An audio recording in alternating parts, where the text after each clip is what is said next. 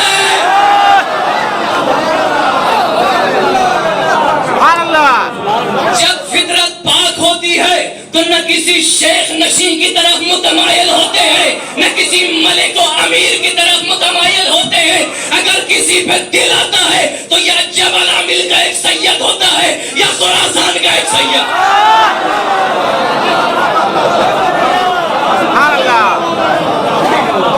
ایک صلوات پڑھے اور محمد و آل محمد۔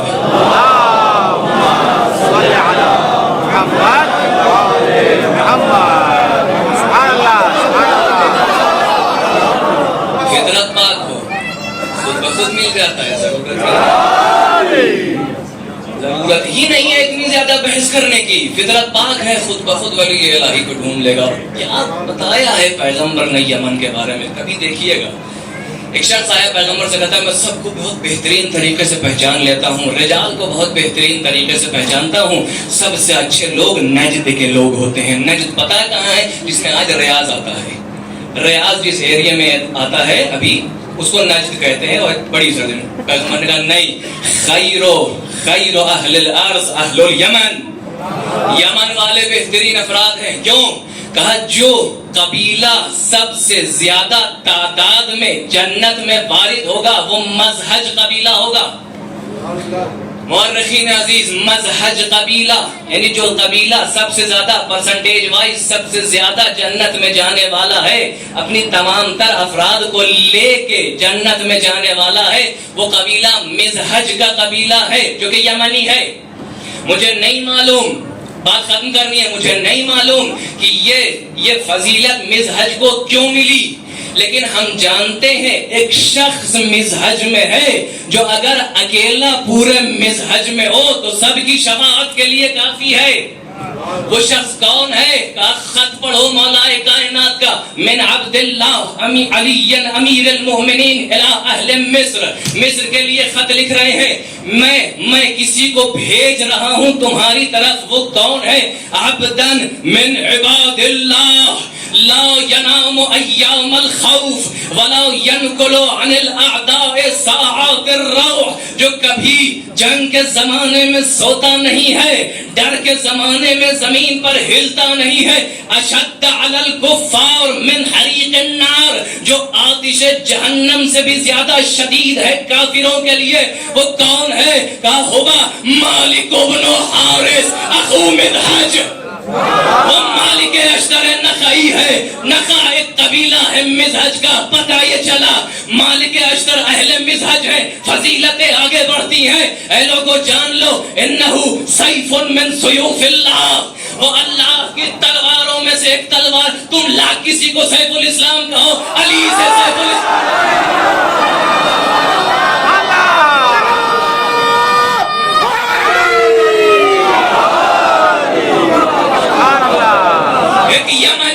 یمنی ہے عاشق علی ابن ابی طالب، جو سیف من سیوف اللہ، نہ کبھی اس کی دھار کمزور ہوتی ہے نہ اس کی ضرب میں خطا ہوتی ہے۔ تعریف کرتے جا رہے، لیکن سب سے بڑی تعریف جان لو، لا یقدم ولا یحجل ولا یقدم ولا یؤخر الا عن امری۔ یہ کبھی خود نہ آگے بڑھتا ہے نہ پیچھے ہٹتا ہے، نہ کسی کو آگے لے جاتا ہے نہ پیچھے لاتا ہے، مگر یہ کہ میرے امر سے۔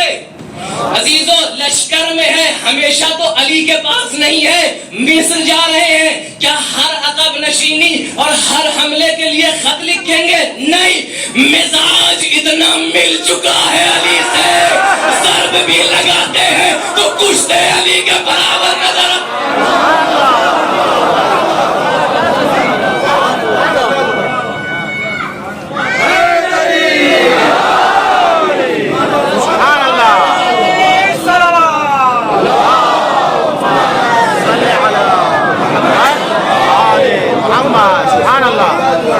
یہ کون ہے؟ بس عزیزو، یہ کون ہے؟ سپہ سالار، کمانڈر ان چیف، سالار لشکر علی ابن ابی طالب ہے۔ فطرت اتنی پاک ہے کہ ضرب بھی لگاتا ہے تو علی کے برابر، قدم بھی اٹھاتا ہے تو علی جیسے، اتنا مل چکا ہے علی سے۔ سپہ سالار لشکر علی ہے، علمدار سپاہ علی ہے، فطرتاً پاک ہے اور یقیناً ولادتاً بھی پاک ہے۔ دلیل کیا ہے؟ کہ عاقبت بخیری کی بہترین دلیل شہادت در رکاب علی اور نوح علی بعد از شہادت مالک اشتر ہے۔ شہادت بھی اتنی بالا، فطرت بھی اتنی بالا، ولادت بھی اتنی بالا۔ عزیزو، یہ سپہ سالار لشکر علی ہے نا کہ جس کی ولادت اتنی اونچی ہے، جس کا مولد اتنا عظیم ہے، اس کے مولد کا اندازہ لگاؤ جس کی ولادت کے لیے خود علی ابن ابی طالب دعا کر رہے ہو، جس کی ولادت کے لیے خود علی دعا کر رہے ہو، جس کی ولادت کی تمنا سینہ علی میں پہلے سے تڑپ رہی ہو، اس کا اندازہ دنیا لگائے۔ وہ سپہ سالار سپاہ حسین ہے، وہ سردار لشکر سپاہ حسین ہے۔ فطرت میں اتنا بالا، کبھی کسی نے جو کہا ہو عباس حسین کے سامنے کچھ بولے ہو نہیں، لیکن مزاج ملتا ہے۔ جب پتہ چلتا ہے حسین اس لیے نہیں کہہ رہے جاؤ تاکہ کوئی چلا جائے، حسین دیکھنا چاہتے ہیں کہ وفاداری کتنی ہے، سب سے پہلے کھڑے ہوتے ہیں، کہتے ہیں الا نبقى بعدک، ہم آپ کو کبھی چھوڑ کے نہ جائیں گے۔ ہاں عزیزو، وہ مالک تھے جن کی فطرت اتنی عظیم، جن کا مولد اتنا عظیم، لیکن یہ عباس جن کی شہادت اتنی عظیم، شہادت بھی دیکھو عباس کی ایسی۔ مالک شہید ہیں، مالک شہید ہیں، لیکن امام معصوم کہتے ہیں ان للعباس منزلۃ عند اللہ یغبط بها جمیع الشہداء۔ ارے جس کی شہادت پر مالک اشتر بھی رشک کرے اسے ابو الفضل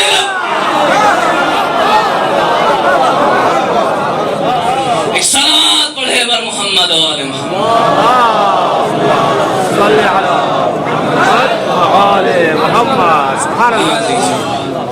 جب سپہ سالار دنیا سے جاتا ہے تو مولا نوح کرتا نظر آتا ہے، این مثل مالک حل قامت النساء عن مثل مالک، کیا مالک جیسا کوئی ہو سکتا ہے؟ ہاں عزیزو، علمداروں کی ایک خاصیت ہوتی ہے، وہ کبھی بھی مولا کے بعد نہیں مرتے۔ علمداروں کی یہ خاصیت ہے کہ کبھی بھی فراق مولا برداشت نہیں کر سکتے، چاہتے ہیں کہ جب تک سانس چل رہی ہے جوار ولی میں ہوں، جوار مولا میں ہوں۔ اگر ہماری سانس باقی ہے، اگر ہماری سانس کٹنی ہے تو سانسیں ان سے پہلے کٹ جائیں۔ ہاں عزیزو، کس مقام کا حامل ہے ابو الفضل العباس؟ ہم نے سنا ہے نا کہ امام زمانہ تشریف لاتے ہیں، وہاں جس مقام پر ابو الفضل العباس کا ذکر ہو رہا ہو وہ دعائیں قبول ہوتی ہیں جس میں واسطہ ابو الفضل العباس کا ہو، وہ عریضے محترم ہوتے ہیں جس میں واسطہ ابو الفضل العباس کا ہو۔ ہاں امام زمانہ ابو الفضل العباس پہ ہم رونا چاہ رہے ہیں، مدد کریے، گریہ کرنے والوں کے لیے بھی، گریہ کرانے والوں کے لیے بھی۔ ہاں امام زمانہ ہماری مدد کریے، ہمیں ابو الفضل العباس کے لیے رونا ہے، آج بھی نہ روئیں گے، اگر محرم میں تو کب روئیں گے؟ ہاں عزیزو، وقت آخر قریب آتا جا رہا ہے، ابو الفضل العباس بچے ہیں اور ابو الفضل العباس کے مادری 3 بھائی بچے ہیں۔ ایک مرتبہ کیا دیکھتے ہیں، جب کوئی نہیں ہے، صرف میرے مادری 3 بھائی بچے ہیں، تو کیا کہتے ہیں؟ تقدموا بنفسی انتم فحاموا عن سیدکم حتی تموتوا دونا۔ سنو، اٹھو، آگے بڑھو، میں قربان تم پر، آگے بڑھو، اور اپنے آقا کی حمایت کرو. بھائی ہیں, خود بھی بھائی ہے, لیکن کہہ رہے ہیں حاموا عن سیدکم, اپنے سید و سالار کی حمایت کرو اور میرے آنکھوں کے سامنے مارے جاؤ تاکہ میں تمہارا اجر پروردگار کے سامنے لے کر جاؤں. ابو الفضل عباس کے تینوں بھائی میدان میں شہید ہوتے ہیں. جب تک دشمن مصروف ہے خود ابو الفضل عباس سے اب رہا نہیں جا رہا, مولا کے پاس جاتے ہیں, آقا ہمیں بھی اجازت دیجیے. ایک مرتبہ حسین اپنے سردار لشکر کو دیکھتے ہیں اور کہتے ہیں انت صاحب اللواء, تم میرے علمدار ہو, تم میرے سپہ سالار ہو, اگر تم چلے جاؤ گے تفرق عسکری. کیا حسین کو نہیں معلوم کہ اب کوئی لشکر باقی نہیں ہے؟ کیا حسین کو نہیں معلوم کہ سب مارے گا؟ نہیں, حضور ابو الفضل قلب حسین کے لیے ایک لشکر کے بعد. امام جناب عباس فرماتے ہیں لقد ضاقت صدری اريد ان اطلب ثاري, اب میرا سینہ تنگ ہو رہا ہے, اب مجھ سے برداشت نہیں ہو رہا, آقا جانے دیجئے. امام حسین ابو الفضل عباس کو, اگر ابو الفضل عباس کی توجہ کو موڑنا چاہیں تو کیا کریں؟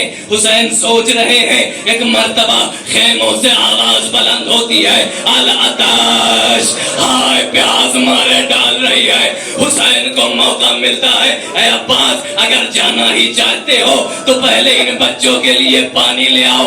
ہاں مولا, جیسا آپ کہیں, کوئی چون و چلا نہیں ہے. ایک خیمے میں جاتے ہیں جہاں پانی کے ذخیرہ ہوتا تھا, اسے خیمۃ الماء کہتے تھے, خیمہ آب کہتے تھے. اس خیمے میں جاتے ہیں, دیکھتے ہیں اس جگہ پر سوکھی مشکیں رکھی ہیں, تھوڑا سا پانی زمین پر بہ چکا ہے, وہ مٹی ابھی بھی نم ہے. جو بچے ہیں وہ دامن عربی کو اوپر چڑھائے ہیں, اسی نم زمین پر اپنے سینے کو رکھے ہیں, کاش تھوڑی سی ٹھنڈک مل جائے. آپ سے سنا نہیں جا رہا, ابو الفضل عباس نے دیکھا کہ اخذ القربتا حمل القربتا واخذ الرمح, ایک مشک اٹھائی اور ایک نیزہ لیا, میدان کے لیے رہسپار ہوئے.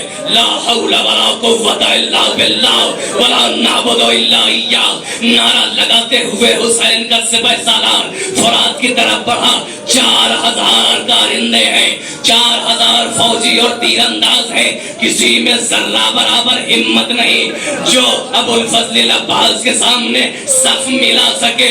صف شگافتہ ہوتی رہی, یہاں تک کہ ایک حملے میں عباس نے 80 لوگوں کو فنار کیا. اب ترائی میں اترے, کسی میں ہمت نہیں ہے جو ابو الفضل عباس کے قریب آئے. گھوڑے کو پانی میں اتارا, مشک کو بھر لیا, مشک کو حمائل کیا.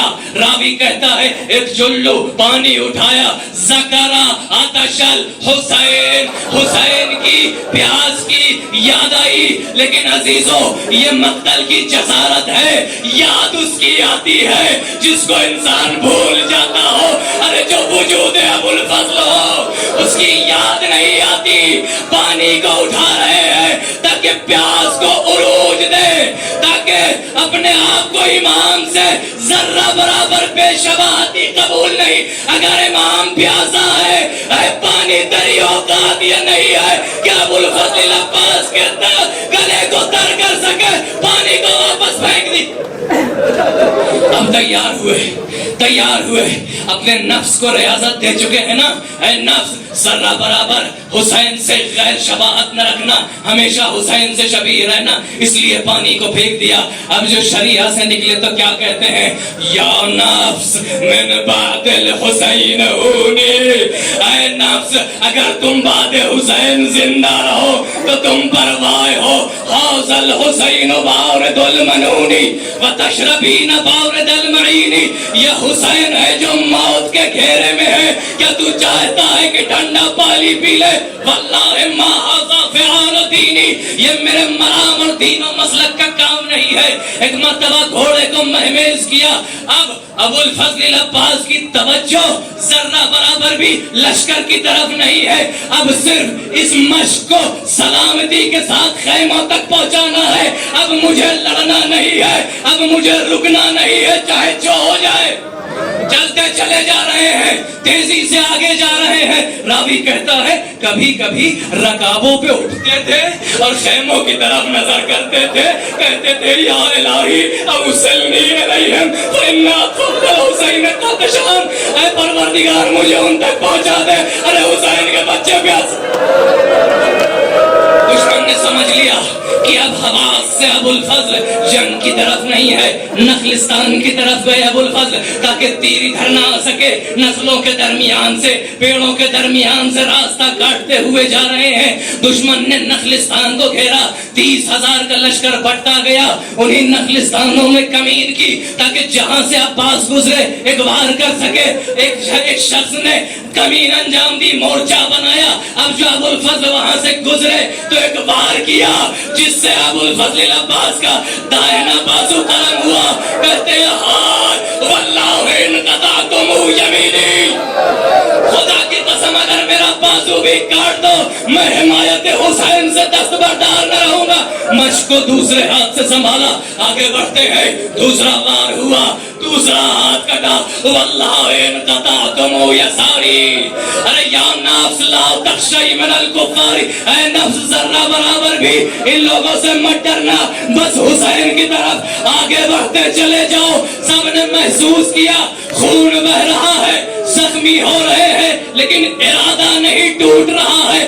ایسا لگ رہا ہے کہ ارادہ ہاتھوں میں نہیں, نہ دائنے ہاتھ میں ہے نہ بائیں ہاتھ میں ہے. ارے ہرملا کو جان, ہرملا کو معلوم تھا کس کی کمزوری کہاں ہے. کبھی بچے کو گود میں مارتا تھا, کبھی بھتیجے کو گود میں مارتا تھا. ابو الفضل عباس کی کمزوری پہچان گیا. اگر ارادہ ہے تو صرف مشق سکینہ میں ہے. ایک مرتبہ جو تیر چلایا, آج جو خون بہنے سے نہ رکا, جیسے ہی پانی گرا. عزیزوں, مقتل نے ایک جملہ کہا ہے جو پورے مصائب ابو الفضل عباس کا خلاصہ ہے. عباس کا پورا مصائب اسی میں خلاصہ ہو جائے گا.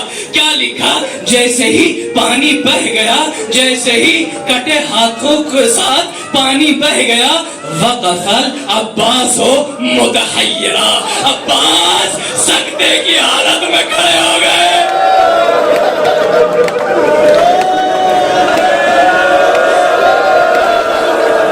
نظریں ٹک گئی عباس کی, کروں تو کیا کروں, خیمے کی طرف جاؤں تو پانی نہیں, واپس جاؤں تو اب لڑنے کے لیے. دشمن میں ہمت آئی, جمع ہونا شروع کی ہے. آپ نے سنا ہے نا ابو الفضل عباس کے سینے پہ تیر لگا ہے, آنکھ پہ تیر لگا ہے. ایک سوال کروں گا عزیزو, جو پشت بلشکر ہو, خیموں کی طرف جا رہا ہو, اس کے آنکھوں میں اور سینے پہ تیر کیسے لگ سکتا ہے؟ اس کا رخ تو خیمے کی طرف ہے, پشت دشمن کی طرف ہے. وجہ جانتے ہو عزیزو؟ جب جا نہ سکے خیموں کی طرف, جب شرم آئی اور قدم اٹھانے میں گھوڑے کا رخ موڑ دیا, ارے بڑھ گئے دشمن کی طرف, حوالے کر دیا حوادث زمانہ کے. اب جو ڈر رہے تھے وہ جمع ہوئے, کسی نے سینے پر تیر مارا, کسی نے عداوت تھے. ابو الفضل عباس کون تھا جو سر تک پہنچ سکے, ذرا سا جھکے, جو زانوؤں کے درمیان تیر کو نکال سکے. ارے آگے بڑھا ایک گرز آہنی. ابھی تک جس نے سید و آقا کے علاوہ کچھ نہ کہا تھا, یا آقا ادرک خان, اے بھائی اپنے بھائی کو سنبھالو. مجھے نہیں معلوم اسی لمحے کیوں بھائی کہا, شاید حسین کی تمنا پوری کر رہے ہو, اور شاید کسی نے اپنا بیٹا کہہ کے پکارا ہو. لما قتل العباس بان الانکسار فی وجه الحسین, شکستگی نمودار ہوئی, گھوڑا دوڑاتے ہوئے حسین مقتل میں آئے. اب جو دیکھا تو کیا دیکھا, آفتاب امامت ہے, قمر بنی ہاشم, بنی ہاشم کے چاند کے سرانے آیا ہے, لیکن چاند پہ کیا گھٹا چھائی ہوئی ہے, چہرہ زخمی ہے,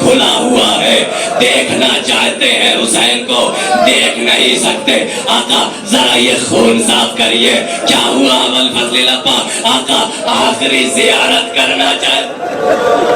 جیسے ہی نگاہیں حسین پر ٹکی, رونا شروع ہو گئے. اے بھیا مایوب کی کہا اب کی علیہ, آپ پر رو رہا ہوں. ارے کوئی ہے جو میرے سر کو سنبھالے؟ آپ کو کون سنبھالے گا؟ ابھی تک میں تھا جو آپ کو سنبھالتا تھا, اب کون آپ کے فرس کو سنبھالے گا؟ آپ کو نشین لاش کو اٹھانا چاہتے ہیں. آقا خیریت؟ کہا تمہیں خیمے میں لے جانا چاہتا ہوں. نہیں آقا, میں نے وعدہ کیا تھا پانی لے آؤں گا, مجھے یہی چھوڑ دیجئے. ارے جانتے ہیں, سن چکے ہیں, ان کا سارا زہری وقلت ہیلتی. ارے مرتے دم تک خیال ہے, ارے حسین کی کمر ٹوٹ چکی ہے, حسین مجھے مت اٹھانا.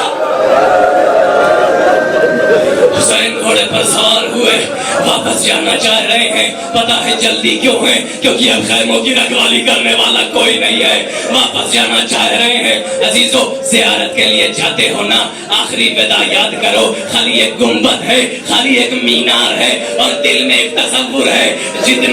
جتنی دور گلی تک جاتے ہو پھر مڑ جاتے ہو, پھر سلام کرتے ہو, پھر دور جاتے ہو. ارے نہ جانے کیا چھن رہا ہوتا ہے, نہ جانے کس چیز سے فراغ ہو رہا ہوتا ہے. بار بار نظریں گنبد پر ٹک جاتی ہے نا. تم نے کیا عباس کو دیکھا ہے؟ نہیں. کیا عباس کے ساتھ رہے ہو؟ نہیں. کیا عباس کو کبھی سینے سے لگایا ہے؟ نہیں. بس ایک تصور ہے. ارے وہ حسین جس کی آغوش میں عباس پلا ہو, کیسے مڑ مڑ کے دیکھ.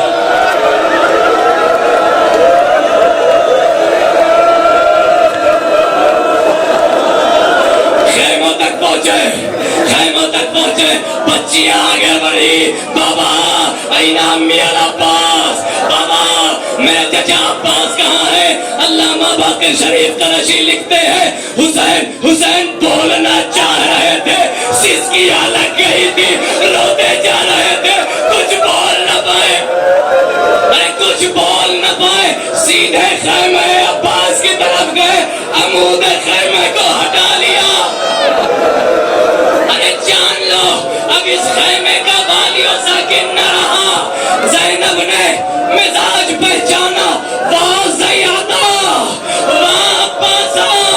اب وہ آنکھیں جاگے گی جو سویا کرتی تھی, نو شبے جاگا ہوا تھا, پاسبان کربلا سو گیا, پہرا بدل کر زینب دلگیر سے.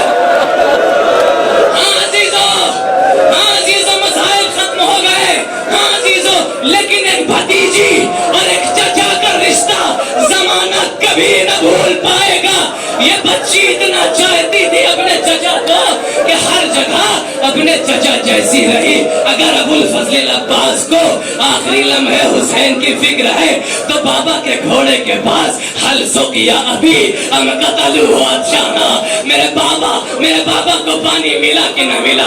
اگر ابوالفضل عباس ہاتھ ٹیک نہ سکے, گرتے وقت کٹے ہاتھوں سے منہ کے بل زمین پر آئے, تو یہ بچی بھی بالائے ناکا سے بندھے ہاتھوں کے ساتھ زمین پر گر.